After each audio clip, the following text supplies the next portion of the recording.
सुबह उठने में जोर आता है, पढ़ते टाइम नींद आती है। इतनी ठंड में मुझसे उड़कर नहीं पड़ा जाता यार।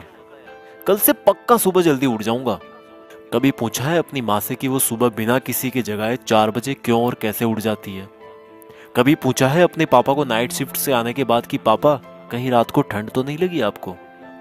कभी पूछा है अपनी माँ से कि कितनी बार रसोई की जल्दीबाजी में उनकी उंगलियां जली है ये सोचकर कि कहीं खाना लेट हो गया तो बस स्टैंड पर अगली बस का वेट करना पड़ेगा? थोड़ा सा सो लो, शायद एग्जाम की टेंशन कम हो जाए। तुम टेंशन से बचने के लिए सोते हो और तुम्हारे पापा तुम्हारी ही फ्यूचर की टेंशन दूर करने के लिए जागते हैं। तुम किताब सामने रखकर ख्वाबों की दुनिया में खोए रहते हो। तुम्हारी मम्मी तुम्हें सामने बैठा देखकर अगली साल की स्कूल डिसाइड करने की टेंशन में रहती है। तुम्हारे दिमाग में वीकेंड पर दोस्तों के साथ घूमने की प्लानिंग चल रही होती है। वहीं तुम्हारे पापा के दिमाग में अगले मंथ की फीस की टेंशन चल रही होती है। अगली बार जब तुम्हारे पापा अपने जेब से तुम्हारी ट्यूशन फीस निकाल कर देना, तब पूछना कि उनके जेब में उनके खर्चे के लिए तो पैसे बच रहे हैं ना। किताब सामने होती है लेकिन तुम फ्यूचर और पास्ट की दुनिया में ही खोए रहते हो, क्योंकि तुम सिर्फ इसलिए पढ़ रहे हो क्योंकि तुम्हें हर कोई पढ़ने के लिए बोलता है, और बार बार पढ़ने के लिए सुनकर तुम बस पढ़ते जाते हो बिना ये सोचे कि तुम्हें आखिर पढ़ना क्यों है। क्यों क्यों पढ़ना है तुम्हें? कभी सोचा ही नहीं है तुमने इस बात का जवाब छोड़ो, क्वेश्चन भी नहीं आया होगा आपके दिमाग में। क्यों भाई, किससे बचने की कोशिश कर रहे हो और क्या सोच रहे हो? मम्मी पापा को धोखा दे रहे हो या दोस्तों को या टीचर्स को? भाई तुम ना बहुत ज्यादा भोले हो। तुम्हें अभी तक ये भी नहीं पता कि तुम किसी और को नहीं बल्कि खुद अपने आप को धोखा दे रहे हो।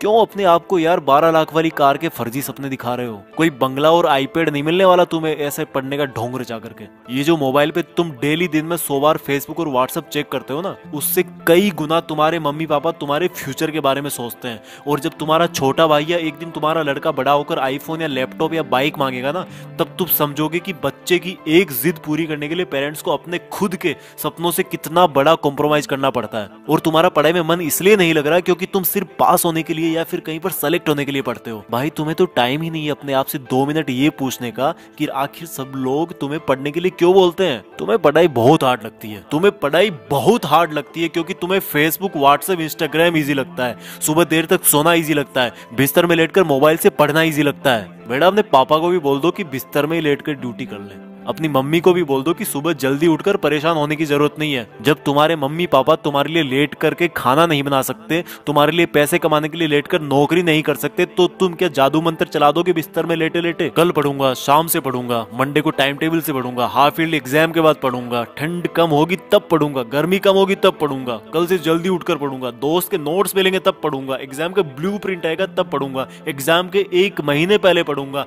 एग्जाम के 1 हफ्ते पहले इंपॉर्टेंट क्वेश्चंस पढ़ूंगा। पास होने से मुझे कोई रोक ही नहीं सकता। ओ भाई, तेरा ना तो कल आएगा, ना तेरा टाइम टेबल 2 दिन से ज्यादा चल पाएगा, और ना ही किसी दोस्त के नोट से तू टॉपर बन पाएगा। हाँ, सही सुना तूने, मैंने बोला टॉपर। एक बार और सुन ले, टॉपर। तू टॉपर बनने के लिए पैदा हुआ है। तू अपने पापा को नाइट ड्यूटी के चक्कर से आजाद करने के लिए पैदा हुआ है, खुद बिस्तर में लेटकर मोबाइल चलाने के लिए नहीं। और रुक एक बार, तूने कल क्या कहा था कि एग्जाम के 2 दिन पहले इंपॉर्टेंट क्वेश्चन पढ़ना काफी होगा तेरे लिए। अपने पापा को भी बोल दे कि वो भी तुम्हारी फीस चुकाने की लास्ट डेट से 2 दिन पहले ही काम पर जाएं। जब वो पूरा महीना काम करते हैं तुम्हारी फीस चुकाने के लिए, तो तुम सोच भी कैसे सकते हो कि मैं अभी सो लेता हूँ और 2 दिन पहले सिर्फ इंपॉर्टेंट क्वेश्चन पढ़कर पास हो जाऊंगा? बहुत हो गया यार, प्लीज अब तो खुद को धोखा देना बंद कर दे। अब तो कोई वजह खोज ले कि तुझे पढ़ना क्यों है। ध्यान रख बेटा, दुनिया को तब ही अंडर रख पाएगा जब खुद को अंडर रखेगा। इस दिमाग को बोल दे कि भाई धोखा देना बंद कर तू, और सुन ले अपनी दिल की आवाज को कि तेरे लिए जिंदगी के क्या मायने हैं और उसके लिए पढ़ाई क्यों जरूरी है। किसी ने तेरा दिल तोड़ा है, किसको तुझे कुछ बन के दिखाना है। बेटा भले ही नौकरी ना लगे और भले ही तुम नौकरी ना करना चाहो, लेकिन ये जो किताबों में जो ये नॉलेज भरा ना, जो अक्सर देख रहे हो तुम, ये तुम्हें जिंदगी में किसी ना किसी मोड़ पर किसी प्रॉब्लम से जरूर निकालेगा। इसलिए जितने भी बड़े लोग हुए ना, उन्होंने इस बात को पहचाना है और पढ़ना कभी नहीं छोड़ा है। कल से तू सुबह जल्दी उठकर पढ़ेगा और रोज अपने पेरेंट्स, भाई बहन या रूममेट्स को सरप्राइज देगा। और ये काम तुझे अगले 30 दिन तक रोज करना है। फिर देखना अगर 31वें दिन तू उठकर अपने आप नहीं पढ़ने लगेगा तो तू दोस्तों के साथ फेसबुक व्हाट्सएप पर टाइम वेस्ट नहीं करेगा। जितना टाइम तू फेसबुक व्हाट्सएप पर बिताता है ना, उतना अपने मम्मी पापा के सपने जानने में लगा, जिससे तू किताबों को कभी बोरिंग नहीं समझेगा। और जिस कार को वो अभी तक छू भी ना पाए हो ना, उसमें बैठा उनको, उसमें घुमा।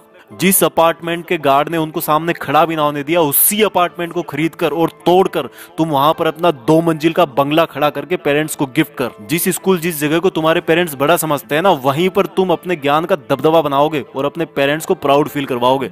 यार अब तो कुछ बड़ा कर ले, खुद का नाम कर ले, पढ़ने का मकसद ढूंढ ले और मम्मी पापा के और खुद के कुछ अधूरे सपनों और कुछ बहुत बड़े सपनों को अचीव कर ले। सोचने और करने से ही होगा, उठकर पढ़ने से होगा। आज कितना ही छोटा क्यों ना हो तू, पर कल तो नाम तेरा ही होगा।